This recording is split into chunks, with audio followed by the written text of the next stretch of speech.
Very welcome along to the Matchbook Football Podcast, and we have a busy mixed card weekend coming to you here, and just trying to decide what's going on with the kickoff times, basically. But we'll tackle all that, as well as get a few bets from Adrian Clarke and Mark O'Haire. As always, I'm your host, Daniel Hussey, and welcome along to the Matchbook Football Podcast. As I said, if wherever you're watching or listening, all we ask is if you do hit that like button, just subscribe, follow, leave a review, tell your mates, whatever you want to do. It takes 2 seconds and makes a massive difference to us here at Matchbook and helps this content get out to a wider audience. Couple of things before we get going. If you are watching on YouTube, you can see our new offer, our latest offer at the moment, still running. That's POD50, POD50. See a lot of you guys heading over, setting up a Matchbook account. Just enter the bonus code POD50 and get £50 worth in free bets when you bet £50. Full T's and C's available on screen on YouTube as you watch there now, but you can of course also check out matchbook.com. And a quick mention to a special betting networking event that we ran last year, sponsored last year, Smart Bash.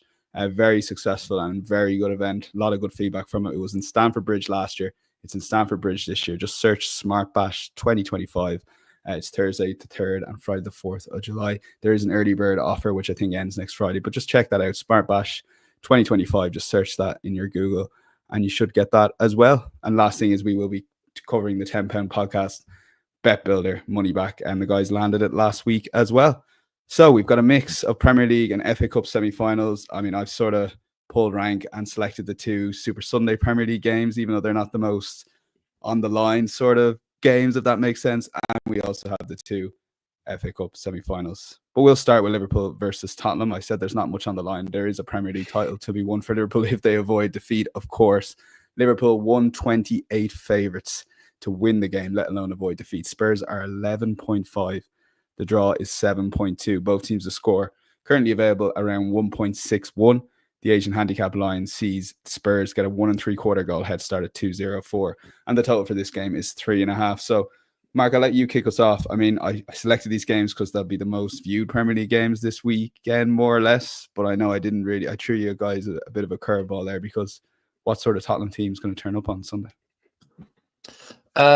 One that's probably not hugely motivated to spoil the party. There will be a party atmosphere around Anfield for obvious reasons, and Tottenham clearly have their priorities elsewhere, with a key Europa League clash taking place on Thursday next week, which that will be their main focus. And look, even when they've come to Anfield at their best, they've tended to be beaten, and it's a fixture they haven't tended to fare particularly well in recent years. Just 2 wins in the last 24 against Liverpool, both of which came at home.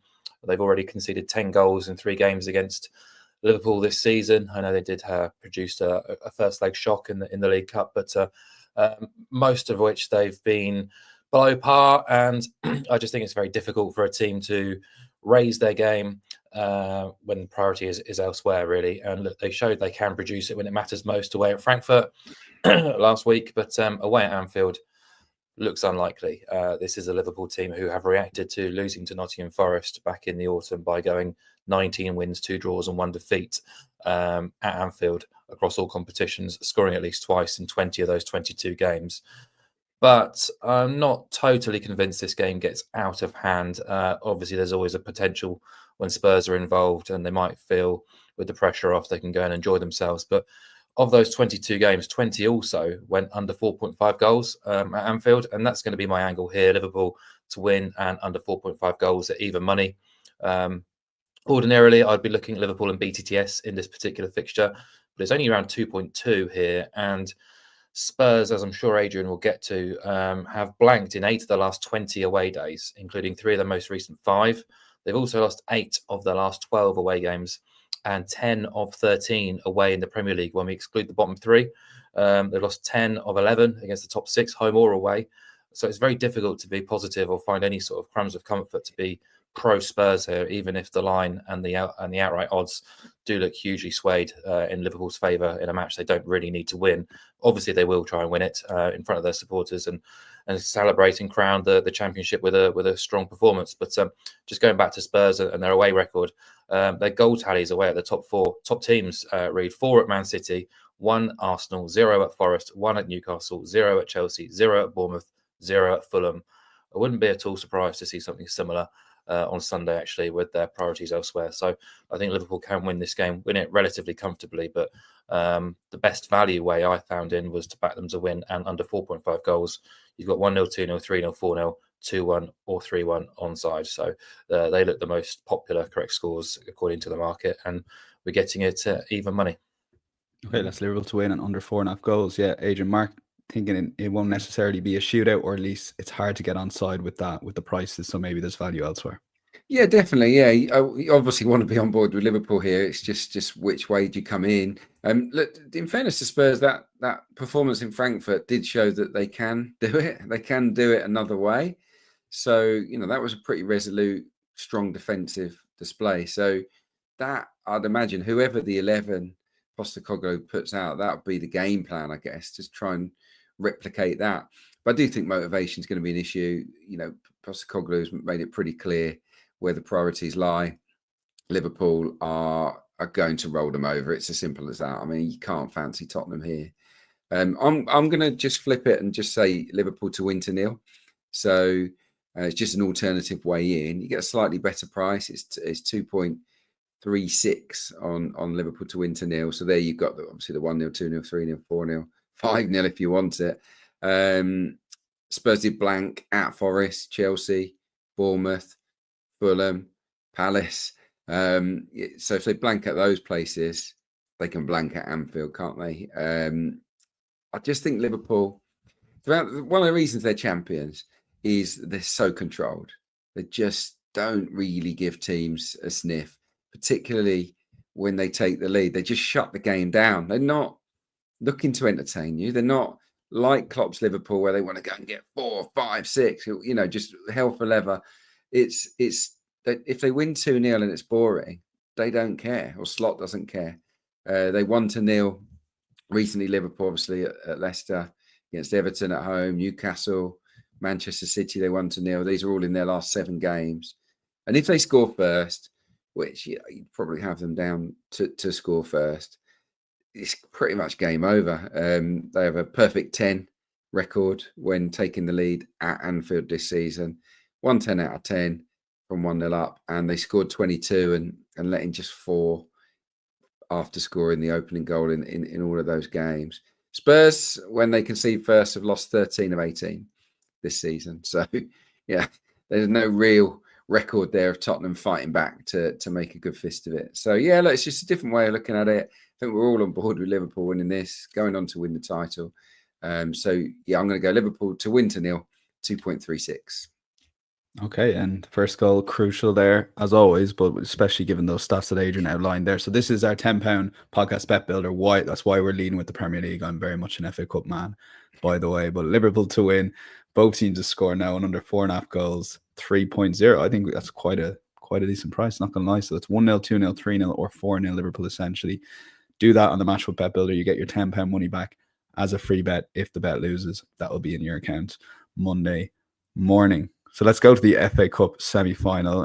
This is the game I'd like to say I'll be watching, although there is hurling on for the Irish listeners and viewers as well. There's just too much sport on. There's snooker, of course, to change.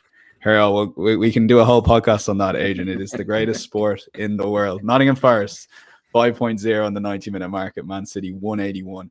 The draw is 395. Both teams to score at the moment, 174 on Matchbook. The Asian handicap line sees Nottingham Forest get a 3/4 goal head start at 192. And the total for this currently stands at 2.5. So, yeah, Adrian, the reason we didn't ultimately go for the money back game here, we usually do one a week for those new to the podcast, is just a little bit of disagreement I sense here. Although I feel like you want to come at it from a Forest angle. Watching City against Villa, while the performance at times wasn't amazing, it did feel a massive moment getting that winning goal in the 90th minute. Oh, it was a big moment, wasn't it? And they've got a little bit of momentum. Manchester City, they're playing all right. The back four's a lot better, I think, with Gvardiol alongside Diaz and O'Reilly at left back. It just seems a bit better. I've still got reservations. I've got to be honest about them. I still don't think they're a great team. When put under pressure, I think that you can create chances against them, as Villa did in the game, as Palace did in the previous home game as well. So, look, City is City. They'll be favourites in this game. Don't know about them. I don't know. They've been to a lot of FA Cup semi-finals in recent years, 7, I think, in a row. They haven't won all of them. You know, some of them haven't gone to plan. There's been a few no-shows in there from Manchester City, and you just look at the energy they're using up at the moment in this chase for Champions League football. You know, Pep Guardiola seems absolutely obsessed by it. He's drumming up everyone in the club. You know, got to get Champions League football. I feel like the FA Cup won't mean as much to them as it will to Nottingham Forest, if I'm being honest. I know that they're chasing top 5 as well, but they don't get to this stage very often, do they? And you know, it feels like a wide open FA Cup this year as well. Forest did beat Manchester City, remember, last time out, albeit at the City ground, 1-0. That will give them a massive amount of belief. And we know what the game plan is. I mean, Nuno against City, it's, yeah, you can have it. We'll be well organised. We're going to frustrate you, and then we're going to hit you really hard and really fast whenever opportunities are there to break. And look, Nuno's record against Pep Guardiola is outstanding. He's actually not beaten any manager more than he's beaten Pep. He's beaten him 4 times. I think he's beaten Marco Silva 4 times and someone else. But he likes playing Pep Guardiola. He's got a formula, and Pep doesn't like it. So I'll give Forest a chance, is where I'm coming at. I'm not saying they're going to win in 90 minutes, but I want them on double chance here, Nottingham Forest, because I think in a semi-final, tight game, they could absolutely either win it narrowly or take it to extra time. I want to pair it with under 3.5 goals for good reason, really. Forest against the traditional Big Six. I know we probably shouldn't refer to that too often moving forwards, given what Spurs and United are doing this season. But for the sake of this, I am. 10 of their 11 games against the Big Six have gone under 3.5 this season. We know what the tactics are every single time. 7 of those 11 have gone under 2.5 goals. And that's kind of how I see it. City, 5 of their last 6 games have gone under 3.5 goals as well. They're a bit more solid. There's no Haaland, so they're not haven't got quite as much punch, maybe in attack. So yeah, I see a low-scoring game that, being honest, could go either way. So, but at the price, it's a really nice price, 2.62. Forest double chance and under 3.5 goals. I'm really confident on the under 3.5. It's just can Forest avoid defeat to City? I'm giving them a chance to do it. Okay, yeah, a strong enough case from Forest. Mark, just on Spurs Forest, because I listened to Ange's interview after about how well they played when they went 2-0 down. Was that just maybe shows not the limitation of expected goals, but everything has to be taken in context, in the sense that Forest decided they weren't going to have another corner or shot for the rest of the game, didn't they, rather than Spurs? Yeah, perhaps it's not expected goals' fault. It's just a case of context is everything when judging stats, and game state is arguably the most important stat. So, yeah, if you look at the raw data and you sort of tune in and after the game and see Spurs won the shot count, was it 22-4? Forest managed 1 shot from inside the penalty area. You would think it's a bit of a smash and grab, but they were fantastic in that first sort of 20-30 minutes, taking the game to Spurs, and deservedly took their lead and defended it brilliantly. Yeah, I think ultimately expected goals has been sort of tried and tested as being the most accurate stat in sort of prejudging future success or judging the league table, the Justice League, as Brentford like to call it. But every stat is flawed as well, and game state is paramount for this sort of stuff. But yeah, I'm finding this quite a horrible betting heat, actually, this match. Man City around about 1.8 to win in 90 minutes. Yeah, I'm not ready to trust them in that sense, considering they were sort of 195 away at Forest only last month. They, of course, lost that game, as you guys have referenced, but Forest don't have the security of the City ground to work from here. It's a much bigger pitch, and I'm just wondering whether they'll be as effective in their style setting up here against City. We know their away record, especially against against top teams in the Premier League, hasn't been great. 1-2-6 and 1 draws losses at top half teams.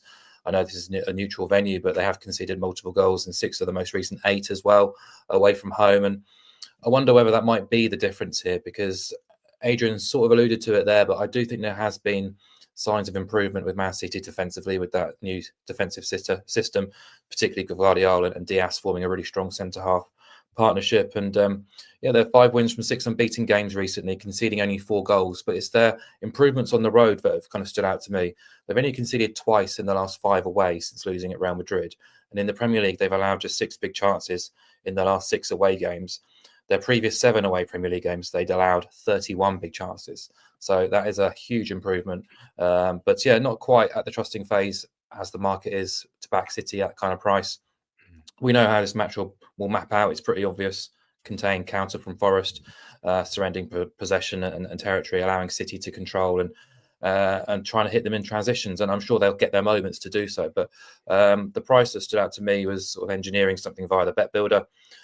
Man City to score, Man City to win 5 or more corners, and Man City to win the most corners. Comes in at 195, so it's a better price than backing City to win the game in 90 minutes. And I won't bore you with all the Forest details again, but they have now lost the corner count in 80% of away league games.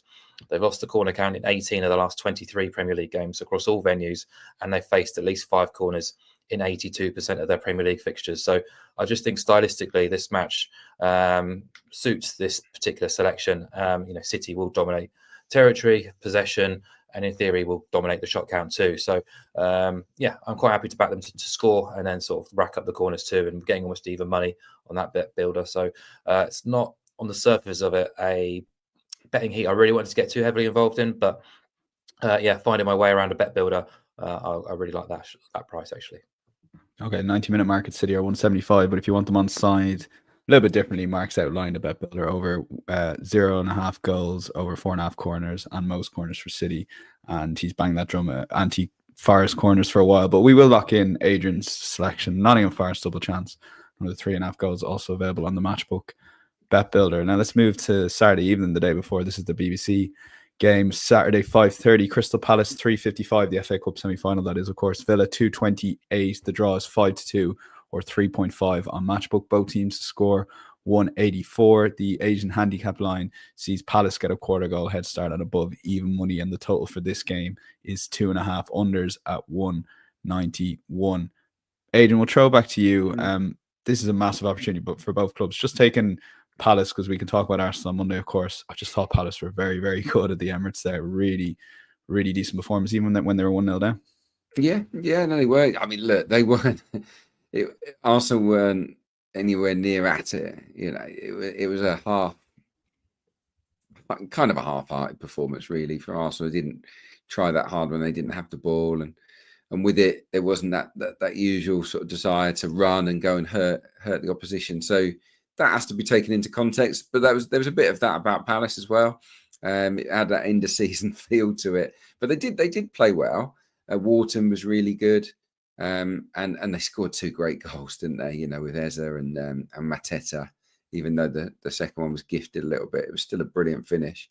And I really like Mateta up. I really like Mateta. I think he's a very, very good striker, and I like Sarr and Eze behind. So for that reason, I give Palace a chance here, definitely to cause an upset. They've scored in 9 of their last 10 games away from Selhurst Park. So, it's not just about goals on their own patch. They've got a really good recent record against Villa, 1-3 and drawn 1. They've scored 13 goals in that run as well. So they like playing them.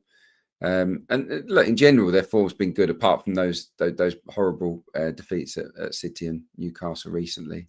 So they come into it in good nick. Villa, good going forward. Like, we know that they got all these strikers and lots of variety. I do wonder whether the Rashford, Watkins narrative, dynamic, whatever you want to call it, is in danger of sort of causing an issue there. Watkins already come out a couple of times, said he was fuming about this, and Rashford said he's only going to go somewhere that's Champions League. There's a lot of talk at the moment, and I worry a little bit about that. We've also had a lot of mental energy they've used up lately, Villa. Various big matches. Martinez not in good form, the goalkeeper. So I'm not going to back against Villa. I'm going to actually sit on a fence in terms of the result, even though I'm kind of leaning a little bit towards Palace here. I want to avoid the outcome and just go with goals. I feel like both teams will score. Palace attack against a Villa defence that only kept 6 clean sheets in 34 league games. They're not very often they keep a shutout, and so I think Palace will score. I think Villa will score. With all the options that they have, and then who's going to go and win the game? Don't know.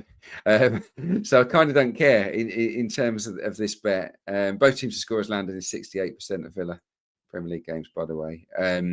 So yeah, you can just get both teams to score at 1.81, which is backable. A nice simple one.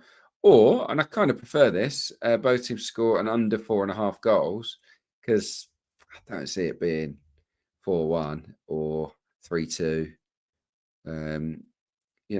So I can see that. I can see that absolutely coming in. You've got so many score lines, 1-1, 1-2 either way, 1-3 either way, etc. Even the 2-2.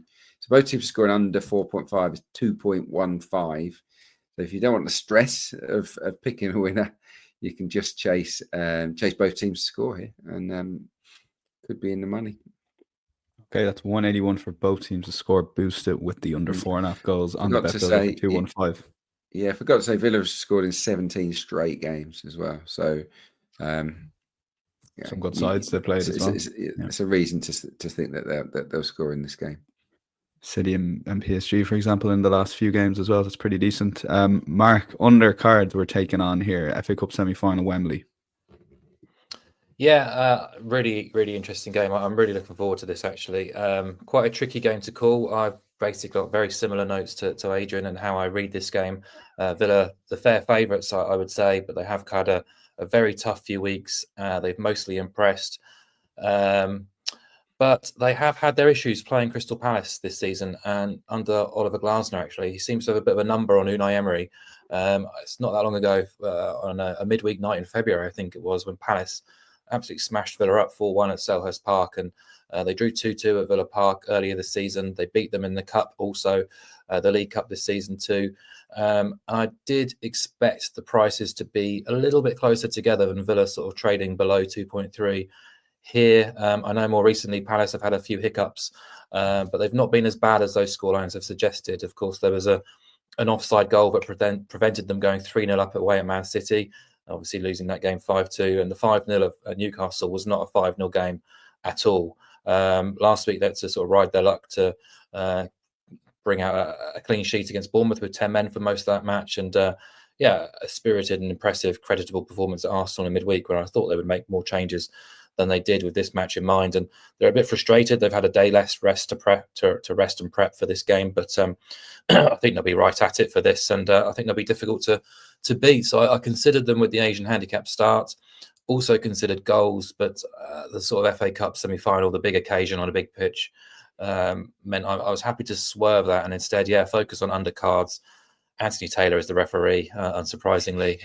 18 of his last 23 Premier League or FA Cup games have gone under 4.5. 15 of those have gone under 3.5. And 8 of those 23 have produced 0 or 1 cards. And I checked his semi-final record in the FA Cup. 3 of 4 games at Wembley, under 4.5. All 3 previous League Cup semi-finals, also under 4.5 cards. I had a look at FA Cup semi-finals over the past 10 seasons, and 16 of those 20 matches went under 4.5, including 7 of the last 10, and the average cards per game came in at 3.1 per game. So I thought the 4.5 line looked a little bit high on, what day are we today? Thursday morning. It's been chipped in a little bit since then. So to engineer a better price, you can back under 4.5 goals and under 4.5 cards at 1.9. And I think that's quite a nice price to cheer on. I'm not expecting it to be a high card count with Taylor in charge. Okay, yeah, good way to play the unders and the cards, and you can go down to under 2.5 there, or 3.5 as well, with the card lines on Matchbook Bet Builder. But Mark locking in under 4.5 cards and under 4.5 goals at 1.9. But we'll put in agent selection, both teams to score, and under 4.5 goals 2.15, or you can of course just play the both teams to score on the Matchbook Betting Exchange at 181. Final Premier League game we're going to cover in full here: Bournemouth versus Manchester United. Bournemouth 176 favourites. United 4-1 on Matchbook 5.0. The draw 4.2.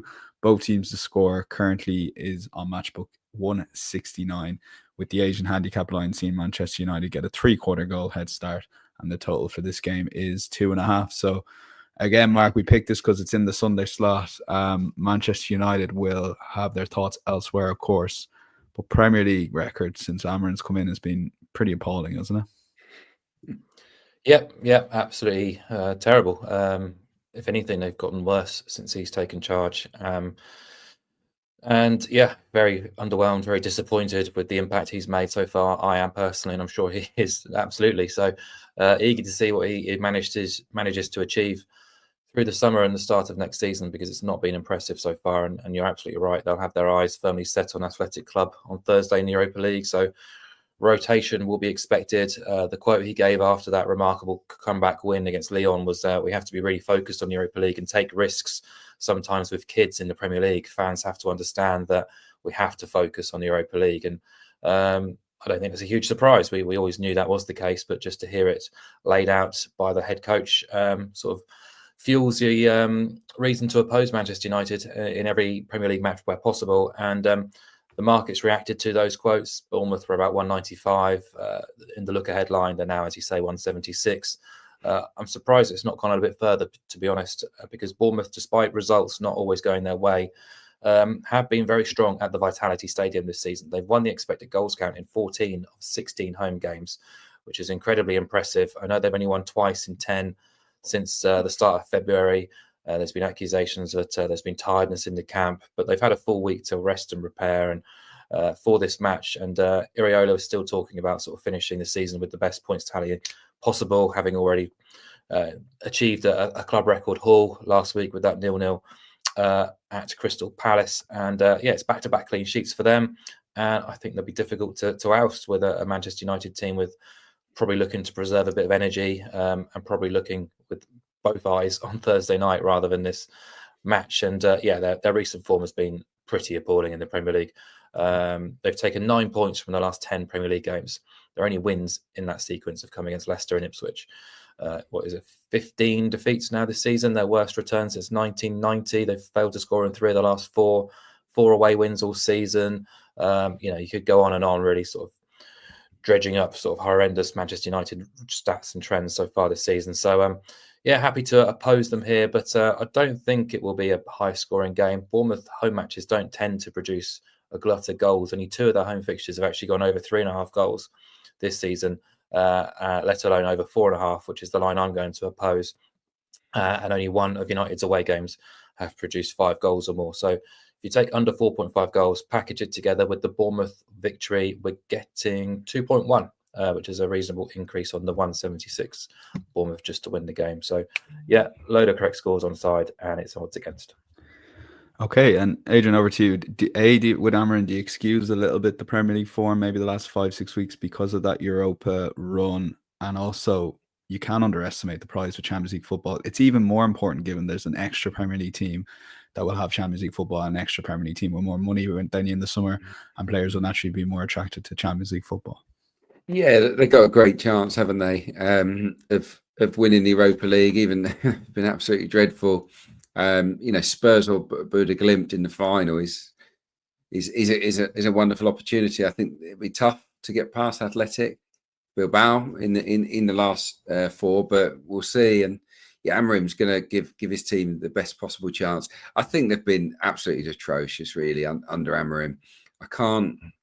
Still really can't believe that he's stuck with the formation that really doesn't suit half the players there. It's just way too clunky. I just don't. Is that like taking a long-term view over the short term that might benefit United in next season or anything like that, Adrian, even though they don't have the players? It's just destroyed a few players, hasn't it? How many, apart from Bruno Fernandes, who's he's their best number 10 and he's their best central midfielder. He can only play in one of the positions. No one else has really shone, have they? I get the whole long-term thing. I just think he's a long spelling charge, and to use a system that clearly isn't the best system for this group of players, it staggers me, really. But it is what it is, and he's not going to change it now. Completely concur with everything Mark said, really. They're going to be distracted here he's going to play a weekend 11. For Bournemouth, obviously it's been a bad run, but it's crunch time now, and they've got to produce a big performance. They've got to get going and claim that probably what will be the last European place. So I think they'll bring the heat. They have been a bit jaded lately, but the last couple of games, signs of progress. See clean sheets against Fulham and Palace, because their pressing was a bit off previously. They were just a yard short, but I feel like that is coming back. And against a United team that won't be hugely motivated, that might be too much for Manchester. The unders is a great shout, from Mark. He's gone under 4.5. I'm going to go one more. I'm going to go to under 3.5. As he said, it's landed in 14 of 16 Bournemouth home games, which is amazing. And it's landed under 3.5 in 13 of 16 Man United away games.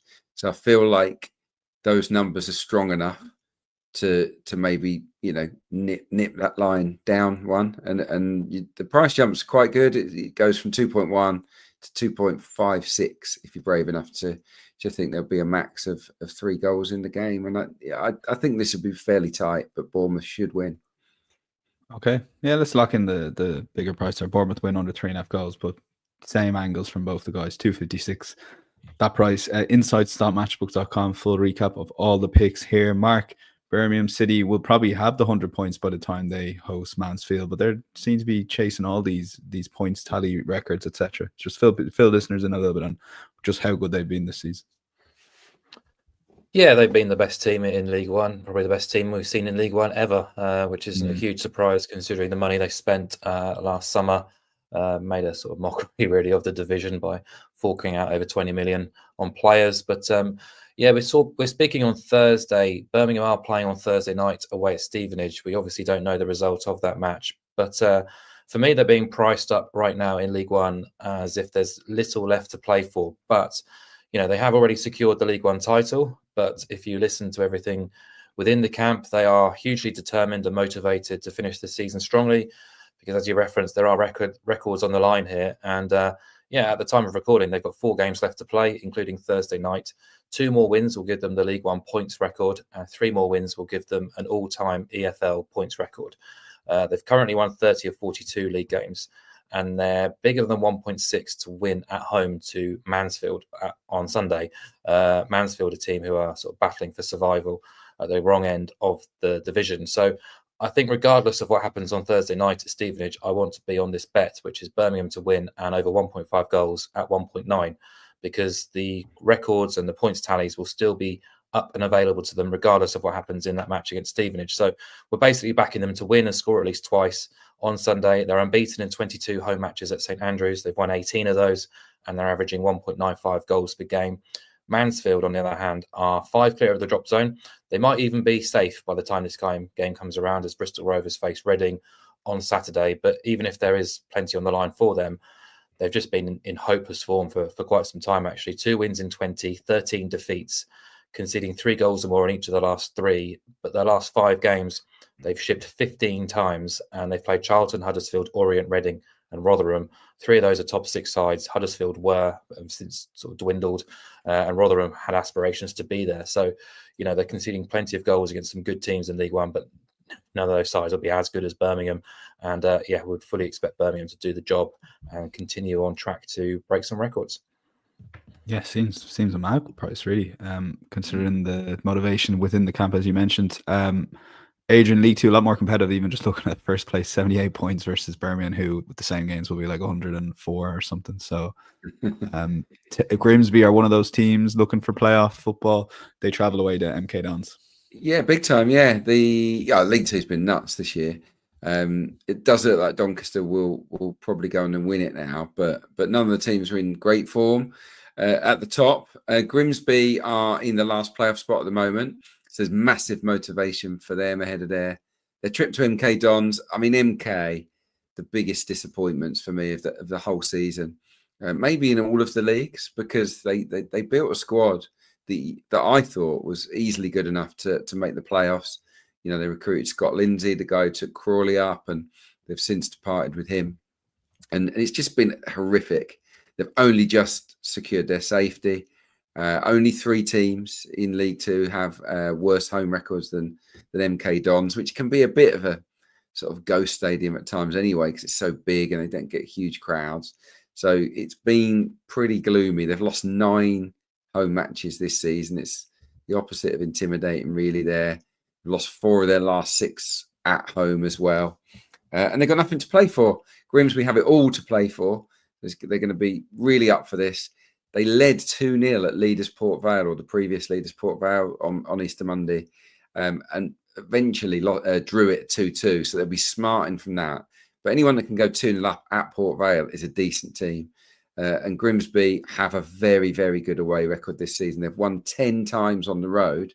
Only Donny have won more away from their home stadium. So they love an away game, and they've won 5 games at the top 9 in League Two. So even the toughest tests available to Grimsby, they've gone to those places and won pretty often.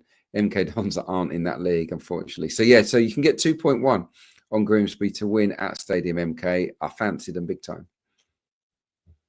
Okay, yeah, that's 2.1 as Adrian mentioned. Long shot time. Mark, from memory, this could be the first visit to Turkey this season on the Matchbook Football Podcast. I'll let you answer. And it's for long shots, so listen up, listener, viewer. It's a big game, this, on Saturday. Bodrumspor playing Samsunspor. Bodrumspor occupy the final relegation place in the Turkish Super League. Samsunspor occupy 3rd, which is the Europa League qualification position. But the way they're playing at the minute, they might miss out on Europe altogether because they're in rotten form recently. And there are 3 teams within touching distance of them as we kind of turn for home in the Turkish top flight. But yeah, I wanted to focus on Bodrumspor because this is their first season in the top flight, and they have produced some incredible numbers for a newly promoted team battling against relegation. So no team in the Super League has kept more clean sheets than Bodrum, despite being 4th bottom, 13 and 31, 6 of which have arrived in 15 home fixtures, and they're allowing just 0.8 home goals per game this season. The data shows very, very slight overperformance, but nothing too significant. They're just very good at limiting the opposition from having golden opportunities, really. Their issue has understandably been at the opposite end of the field in attack, where they've scored just 23 goals in 31 league games, only 13 in front of their own supporters. But they do come into this match in good form, actually. Of their last 10 games, they've won 5, drawn 3, and lost twice. The 2 defeats came against Galatasaray and Fenerbahce, who are the 2 standout sides in the division by a country mile. So take out those 2 matches, 5 wins, 3 draws from the last 8. And their results in those fixtures, 0-0, 1-0, 1-0, 0-0, 1-0, 2-0, 1-0, 0-0. So that's 8 successive clean sheets against teams outside of the top 2, which I think is pretty outrageous for a team battling against relegation. And it's kind of piqued my interest, really, because they're about 2.5 to win this game, 4.0 to win to 0. But we can get them at 5.0 by backing the win alongside under 2.5 goals, which is effectively taking on the 1-0 and 2-0 correct scores. And it's a much bigger price than the win to 0. So they're playing a Samsunspor who have had a fantastic season themselves, but they're really running out of speed at the minute. They failed to score in 4 of the last 5, failed to score in 6 of the last 10 away. They're stumbling over the finishing line, and 3 of the last 4 have seen this bet bank. So I think there's potential for another, actually. I think BTS No is the safe selection, but if you want to have a little swing, Bodrumspor to win and under 2.5 goals at 5.0. Okay, all bets there inside SunMatchable.com. Your long shot, Adrian, the division we were just covering, League One. Massive game between playoffs and automatic promotion here. Yeah, huge game. I've got a little bit of recency bias here because I was at Wickham on Monday to see them absolutely walloped by Charlton 4-0. They were terrible, really, really bad. Didn't offer anything really as an attacking force. Had their first shot in first half injury time, first shot on target in the last 10 minutes. They were kept at arm's length really easily by Charlton. And they haven't been in the goals lately, Wickham. Obviously, they've got Richard Kone, he's a really good player, but he's sort of out of form. He's a bit isolated.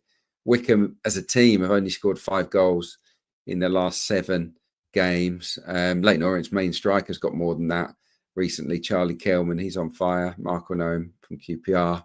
Leyton Orient are in the last playoff spot at the minute. It's them or Reading. They're neck and neck.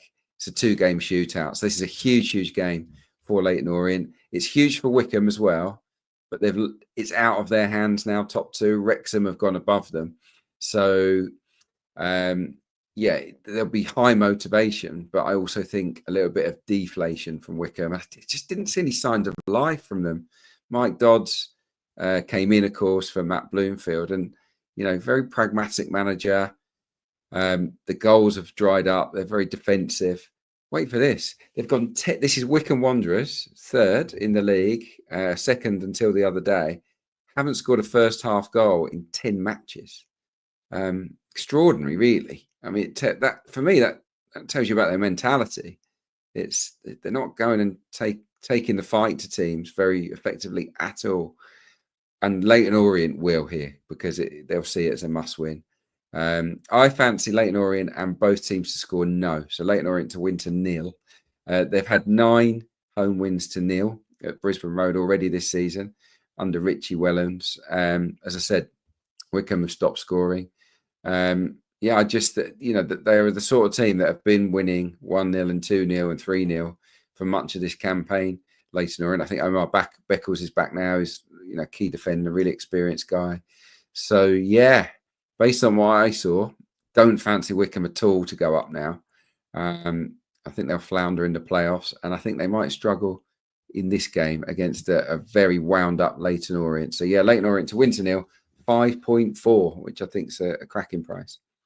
Versus Wickham, of course. On to best bets, and Mark, Morecambe officially relegated to the National League, and you're going to take them on here. I guess some motivation being a bit of a factor here. Yeah, absolutely. What was it, 17, 18-year spell coming to an end in the EFL last week with a comprehensive 3-1 home defeat to Salford, actually. I know there was about 11 players missing, but they got absolutely walloped in that game, conceded 30 shots. And it just confirmed relegation, their 4th defeat on the spin. Derek Adams did his best attempts to keep them afloat, but even he admitted after the match that they simply don't have the tools to battle out in the 4th tier for long enough, really. And the club's actual existence is now under threat, really, as they drop out of the EFL. Pretty sad what's going on behind the scenes. I know their owner basically said he couldn't wait to get out of the club earlier in the season.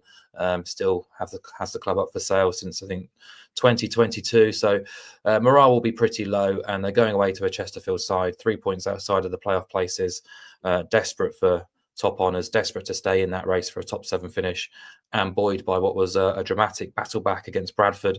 On Easter Monday, they trailed 2-0 and 3-1, but grabbed a 3-3 draw to keep their season alive. They've now scored at least 3 goals in their last 2 home games, and I think they will be able to do something similar here against the Morecambe side, who understandably may have down tools by now. So Chesterfield to win and over 1.5 goals was my selection at 175. It's been pretty much hammered over the last 24 hours.